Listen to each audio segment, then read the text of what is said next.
Well, one of the greatest matches in football history just took place. Did I miss it because I had to catch a flight? Yes. Am I sad about that? No, not at all, not at all.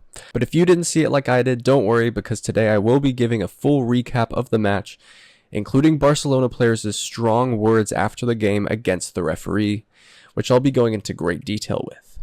Alright, first let's get into the match itself. So if you didn't get to see the first leg, I did make a video talking about it, so go and check that out. But basically it ended 3-3 and it was already one of the most insane matches in the Champions League history.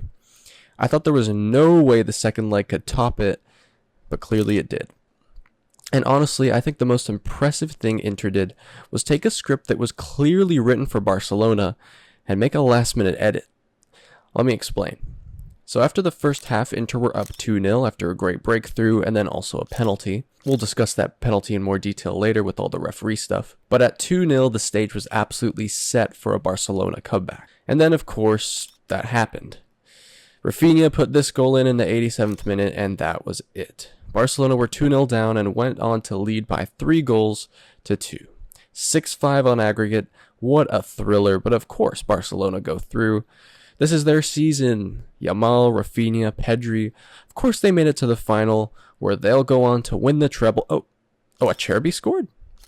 Oh, so it goes to extra time, and Fertesi scored in extra time.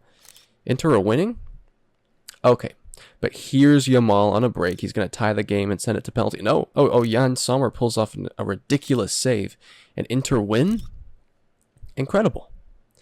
Yeah, that definitely wasn't how it was supposed to go. And many of Barcelona's players and their coach Hansi Flick weren't exactly gracious in defeat. Let me talk you through some of their quotes. So for starters, Eric Garcia said, "I've been to Inter Milan Stadium 3 times, and things always happen that aren't fair to us. We all know what happened with this referee when we came here last time.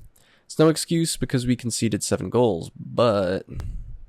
And the editor-in-chief here actually made sure to mention that the referee, Szymon Marciniak, had ties to Real Madrid.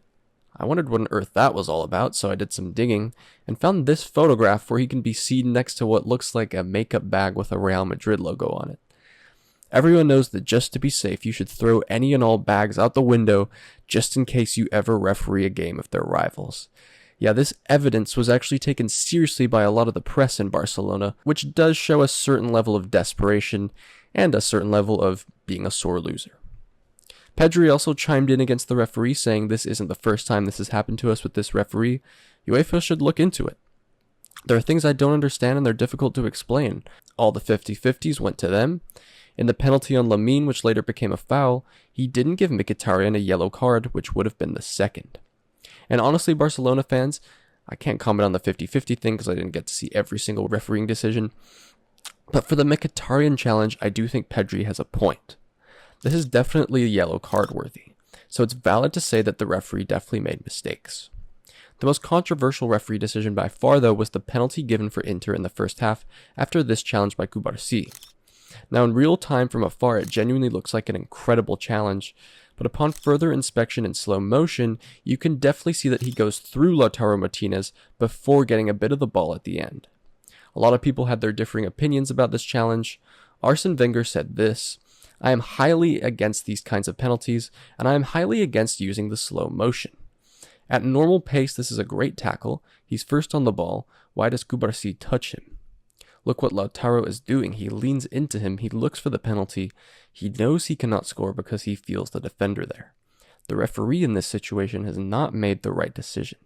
Cubarsi is first to the ball, and that's what counts for me. The rest is done by Lautaro. It doesn't matter if there's contact, it's who plays the ball and who wins the ball first." Which I suppose is a decent argument, especially if you're a guy who's used to playing the game at full speed. But I really can't argue against giving a penalty when you literally tackle through the striker. Additionally, Barcelona's Szczesny said, "I know that in case of defeat, people often talk about the referee, but there's no need to make excuses. It's not worth going down that road. I honestly thought it wasn't a penalty, but apparently it seems like Pau didn't touch the ball, so a penalty was called. There's nothing more to say." It's always funny to me when players say, "I don't want to talk about the referee," and then they go on to talk about the referee. Hansi Flick did a similar thing, saying, "I don't want to talk about the referee, but every 50-50 decision went to them." Now, I think the referee wasn't perfect, but to call him biased against Barcelona is a step too far in my opinion. None of these decisions were that outrageous, and I did find at least one example of a decision going against Inter. They were clearly on the attack right here, and this was exactly 1 second before the end of the first half of extra time, but the referee decided to strictly blow his whistle and not allow Inter to continue their attack. So that's just one example, but you'll have to let me know in the comments below if there are others. But overall, what do you think about this? Congrats to Inter on winning one of the most thrilling matchups of all time, but on the subject of the referee, if any Barcelona fans can provide me more evidence of the referee being biased, I would love to see it, so let me know of that in the comments below. If you enjoyed this video, please leave a like and subscribe to Footballers for more videos like this one.